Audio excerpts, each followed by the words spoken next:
ارسطو قدیم یونان کا ایک عظیم فلاسفر تھا۔ ارسطو 384 قبل مسیح میں یونان کے ایک چھوٹے سے ساحلی قصبے میں پیدا ہوا۔ اس کے باپ کا نام نیکوماچس تھا، جو کہ ریاست مقدونیہ کے بادشاہ کا درباری طبیب تھا۔ یہ خیال کیا جاتا ہے کہ ارسطو کے آباء و اجداد کئی نسلوں سے اس ریاست کے شاہی دربار میں بطور معالج کام کرتے چلے آ رہے تھے۔ اگرچہ ارسطو جب ابھی لڑکپن میں ہی تھا تو اس کا باپ فوت ہو گیا، لیکن اس کے باوجود ساری عمر ارسطو کا شاہی دربار سے قریبی واسطہ رہا اور اس نے اس ماحول کا کافی اثر بھی لیا۔ ارسطو بھی بچپن میں ہی تھے کہ ان کی ماں بھی فوت ہو گئی۔ ارسطو کے باپ کے مرنے کے بعد ارسطو کا بہنوئی اس کا سربراہ بنا اور اس کے جوان ہونے تک اس کا خرچ اٹھاتا رہا۔ چونکہ ارسطو کا تعلق معالج خاندان سے تھا، اس لیے ارسطو کو ایسی تربیت ملی جس نے اس کا رجحان مظاہر قدرت کے مطالعے کی طرف کر دیا۔ ایسی تعلیم و تربیت نے ارسطو کے دل و دماغ پر بہت گہرا اثر چھوڑا۔ 367 قبل مسیح میں ارسطو 17 سال کا ہوا تو اسے اعلیٰ تعلیم کے لیے ایتھنز بھیج دیا گیا۔ اس زمانے میں ایتھنز کو کائنات کا مرکز سمجھا جاتا تھا۔ اس شہر میں ارسطو نے افلاطون کی اکیڈمی میں داخلہ لیا، جو کہ پورے یونان میں اعلیٰ ترین درسگاہ تھی۔ یہاں سے تعلیم حاصل کرنے کے بعد ارسطو ایک مثالی عالم بن گیا۔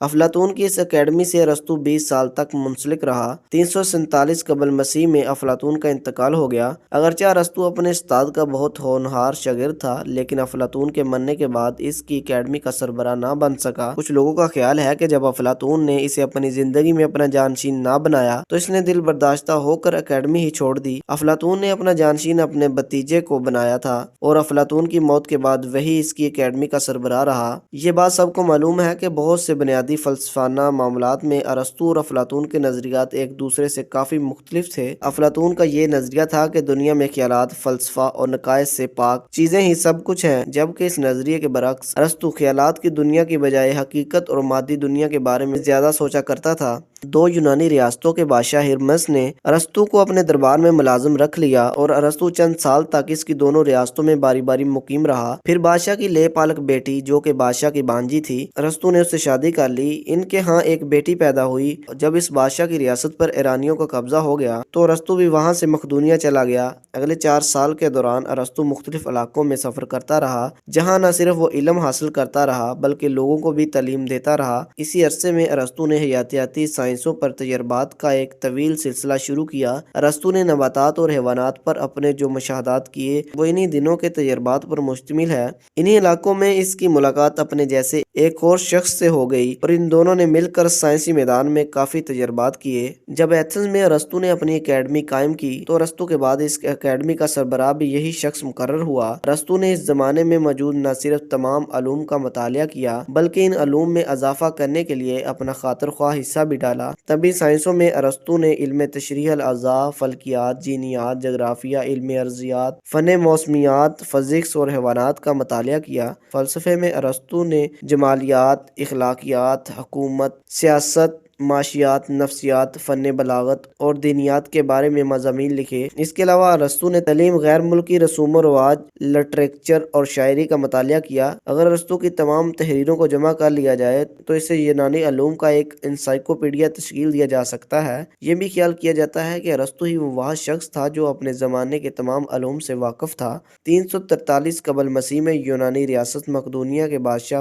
فلپ دوم نے ارسطو کو اپنے پاس آنے کی دعوت دی تاکہ وہ 13 سالہ شہزادے اسکندر، جو بعد میں اسکندر اعظم کے نام سے مشہور ہوا، کو تعلیم دے سکے۔ بادشاہ نے ارسطو کو اپنے شاہی اکیڈمی کا سربراہ بھی بنایا۔ اس عرصے میں ارسطو نے نہ صرف اسکندر کو بلکہ 2 مزید افراز، پٹلومی اور کسینڈر کو بھی تعلیم دیتا رہا اور یہ دونوں بعد میں بادشاہ بنے۔ ارسطو 5 سال تک اسکندر کا استاد رہا اور جب اسکندر کا باپ فوت ہو گیا تو اسکندر بادشاہ بنا۔ ارسطو نے یونان کے لیے قومی حکمت عملی ترتیب دی، جس کے تحت اس کے خیال میں یونانی ثقافت کو وحشیوں سے دور رکھا جا سکتا تھا۔ اس کے برعکس اسکندر کا خیال تھا کہ اسے غیر یونانی ثقافت کو بھی اپنی پالیسیوں میں جگہ دینی چاہیے تاکہ غیر یونانی علاقوں میں اپنی حکومت کو مستحکم کرنے میں آسانی ہو سکے۔ ارسطو کی خدمات کے اعتراض میں اسکندر نے ارسطو کو مکمل آزادی دے دی کہ وہ سائنسی علوم کے مطالعے میں اور سائنسی تحقیق کے لیے جتنی چاہے وہاں سے کتابیں حاصل کر لے۔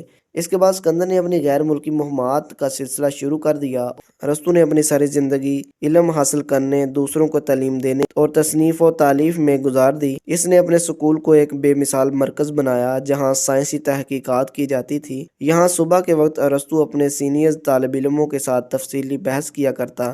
زمانہ قدیم میں ارسطو ہی دنیا کا واحد شخص تھا جس نے سب سے پہلے ایک بہت بڑی لائبریری قائم کی۔ ارسطو کا یہ سکول 525 قبل مسیح تک چلتا رہا۔